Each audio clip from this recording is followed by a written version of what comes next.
2 years ago, I began working for a lawn care company, helping maintain the lawns of approximately 70 clients. As does most lawn care companies, I maintain these lawns through a series of synthetic, non-organic fertilizers. I didn't think much about it until over time I met a sizable group of people who wouldn't hire us, or really any company, because of these synthetic fertilizers. The thought came to me, there might be a market opportunity here, so I set out to find an organic solution. Initially in my research, I discovered very soon that this need to go green was much larger than the lawn care market.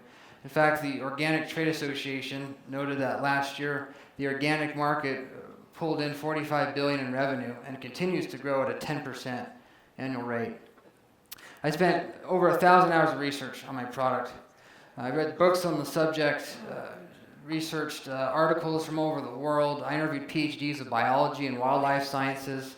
I even took plants and soil classes here at BYU, and I also took on a part-time job as a soil analysis technician to really dig into the industry.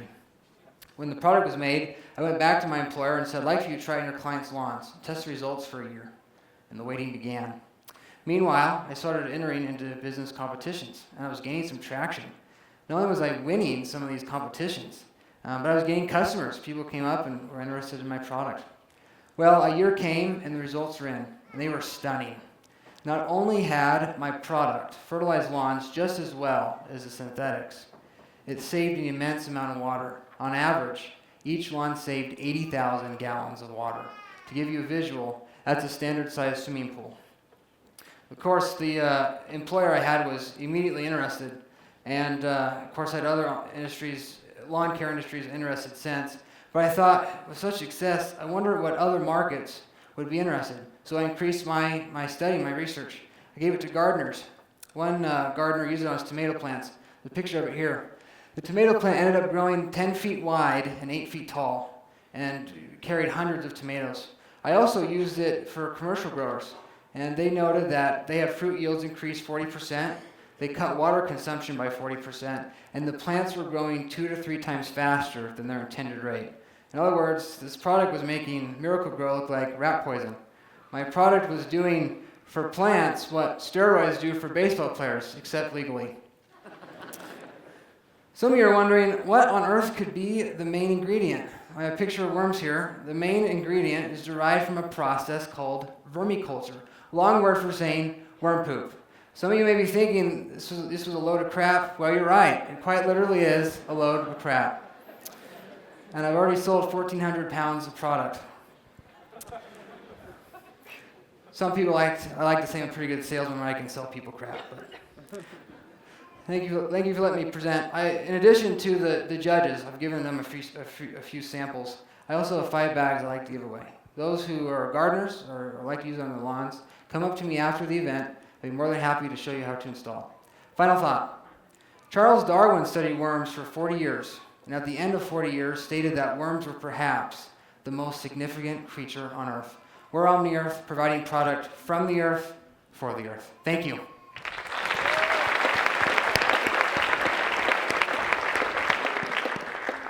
Oh, I almost ran away. Just a mic drop and he's out. Oh, well, hey. Can you talk about positioning from a price standpoint relative to other options on the market? And the reason I ask that is, when you think about the cost of transportation in a supply chain, when you're small and you're competing with companies that are moving, hundreds of millions, if not billions of pounds of stuff, how do you manage that cost relative to the price of the unit volume that you're selling?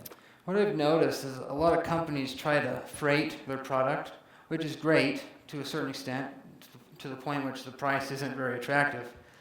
One of the barriers of entry for my product is worms.